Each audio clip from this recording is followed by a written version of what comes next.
വീട്ടിൽ നമ്മൾ പച്ചമുളക് ചെടി വെച്ച് പിടിപ്പിക്കുന്ന സമയത്ത് അതിന് നല്ല സൂര്യപ്രകാശം കിട്ടുന്ന ഒരു സ്ഥലത്തായിരിക്കണം അത് നിൽക്കേണ്ടത്. അതുപോലെ തന്നെ അത്യാവശ്യത്തിന് അത് വെള്ളവും കിട്ടുന്ന സ്ഥലത്തായിരിക്കണം. ഇടയ്ക്കിടയ്ക്ക് മണ്ണ് ഇളക്കി കൊടുക്കുകയും കൂടെ ചെയ്ത് കഴിഞ്ഞാൽ പച്ചമുളക് ഇഷ്ടം പോലെ കായ്ക്കുന്നുള്ള കാര്യത്തിൽ ഒരു സംശയമില്ല. ചെടിയൊക്കെ ചില സമയത്ത് പൊട്ടി വീഴുമോ എന്ന് നമുക്ക് സംശയം തോന്നും. ഇത്രയും പച്ചമുളക് ഈ ചെടിയിൽ താങ്ങുമോ എന്ന് നമുക്ക് തോന്നുന്ന വിധത്തിലായിരിക്കും പച്ചമുളക് ഉണ്ടാവുന്നത്. ദേ കണ്ടില്ലേ എത്ര നീളത്തിലാണ്. ഇതൊക്കെ വളരെ ചെറിയ പച്ചമുളകാണ്, ഇനിയും ഇത് വളരാനുണ്ട്.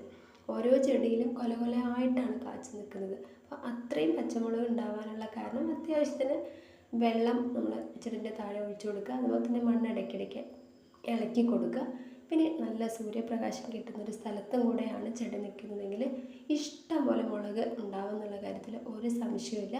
അപ്പോൾ പച്ചമുളകിലൊന്നും അങ്ങനെ കായ്കളില്ല എന്നുള്ള പ്രശ്നമുള്ള ആൾക്കാർ ഈ ഒരു രീതിയിൽ കാര്യങ്ങളെല്ലാം ചെയ്യുകയാണെങ്കിൽ തീർച്ചയായിട്ടും ഇഷ്ടം പോലെ പച്ചമുളക് ഉണ്ടാവുകയും ചെയ്യും.